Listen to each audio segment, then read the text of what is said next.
Thank you for tuning in. I'm Dicel. This is Dicel's Garage. Hey, we're going to be working on a car that you guys really hadn't seen yet. Only in the background. It's the 69 Mustang. See, oh, there it is in the background there. All right, right there. That's the 69 Mustang. Now, I've had this car a long time. Bought it, I don't know, maybe 10 years ago now. When I first got it, I did a lot of work to it. It didn't run, its transmission didn't shift. There was a lot of problems with it. So I put a lot of work into it, and then it kind of just sat around. You know, I got other projects. So jumping back on it, and I'm gonna do a few things to it. Come to find out, my wife likes to drive it. Automatic, and it has a lot of power, and it's a smaller car. I don't really fit into it too well. We'll do some things to it so that she can drive around and have some fun with it. I was noticing the other day, wheels are tucked in too much. So what I'm gonna do today is put in some wheel spacers that I had bought for another project of mine a while back. I had a Mustang GT-CS, I think it was a 2006. So anyway, today we're gonna put those wheel spacers on there and see how the back wheels look. Let's get to it. So here's a rear end shot of the Mustang. And as you can see, the wheel and tire combination is just too narrow. If you actually look up above the quarter panel, you look straight down, the tire actually disappears. So we're gonna put these 1-inch spacers in there. It's gonna step it out just enough, and it's gonna look awesome.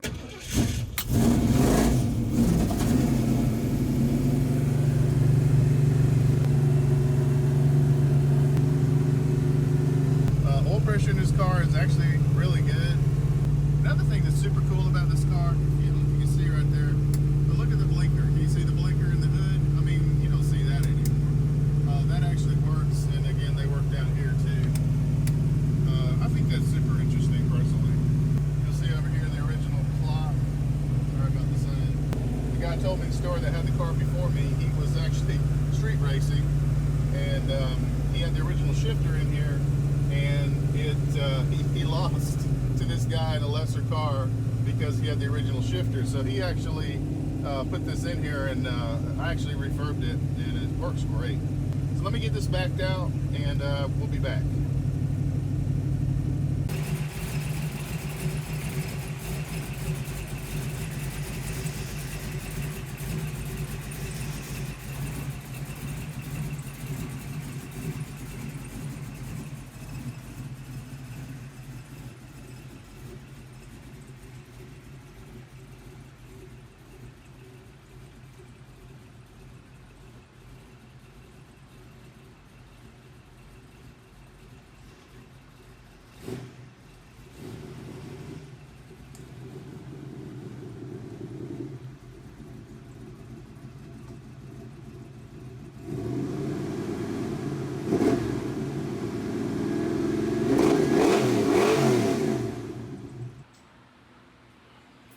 I wanted you guys to see again how narrow this tire is and how it's just basically hidden under the fender well. And we're going to add these wheel spacers to step this out a little bit. As you can see, it's way too narrow. So here's the actual wheel spacers that are going to go on the Mustang. You see they're about 1 inch. They're from a company called Coyote Premium Wheels Accessories. We got these off Amazon. They're the 505450-A 6061 billet aluminum, and this is for 5-on 4.5 hub centric. Again, there's 2 of these. They come with the nuts and everything you need to do the job. They were originally going to go on my 2006 GT-CS, which is a car I had prior to the Shelby. And again, on the inspection of these instructions, we actually have the 1/2 inch lug diameter. So we're going to be between 75 and 85 foot-pounds. How do I know that? Because the box says 1/2 inch studs. So we're going to set the old clicker to be between 75 and 85 foot-pounds. I'm going to go ahead and put this other spacer on here. Also notice this too. This edge is supposed to be exactly the right diameter for this. That's what they said on the video. So let's get this one on here and torque down.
Now that looks just so much better, don't you think? See, it's actually right on the fender, but not tucked under, maybe just out just a hair. And compare that to the front. We now have a truly offset set of wheels here. So I think it looks great. Let's do the other side. Okay guys, so here's side 2 done. Ooh, look at that. Look at that. So you see how the fronts are tucked, back or not. I think it's just enough. Let me know what you think. I think if I should go more. I'm now wishing that my sidewall was a little taller in the back. There's a guy that comes to the car shows, young guy, has a car like this, Coupe, same thing, but he has like a taller tire in the back, and I kind of like it. So let me know about that. I really would like to do raised white letter too, and I'm not so sure about the wheels. Again, I would have done a different offset, but I was worried about the front clearing. So let's get a front to back view. This thing. Oh yeah, that is so much better. Looks so much better. I like it. I like it a lot. So yeah, looks good. So I'm going to check the air pressure on all the tires again. And it's funny, it looks like that one's actually in a little bit further than the other one. So maybe the axle is not quite right. No, it's about right. It's about the same. I like this side better though for some reason. Anyway, we'll get her buttoned up.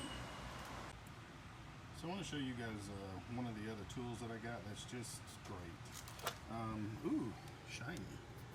Guess I must have been drunk when I bought these. Green,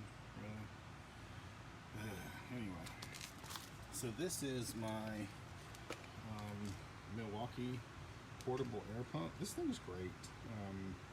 Because right now it runs off the M12, the smaller batteries, 4 amp battery, the ones that look like this.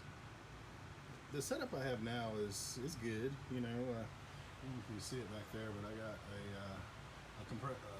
air compressor, right? See that there in the corner, hooked up to one of those thingies, and you can pull it out. You know, it's a Harbor Freight special. You pull it out and take care of it, but it sounds like it, you know, shakes the whole house down. The dogs get upset. With this little thing, is it has this connector on the back here, and my son, my wife really like it because they hate using that other thing.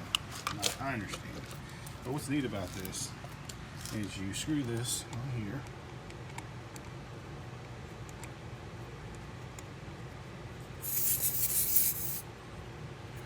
And then basically you turn it on, right?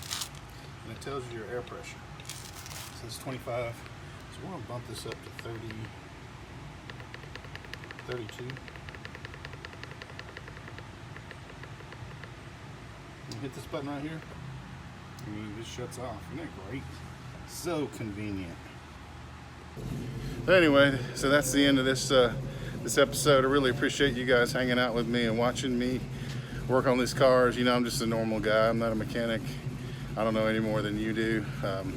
I just enjoy doing it and thought maybe there was somebody else that wants to know how to do it too. So until next time, please subscribe, and I'll see you next time.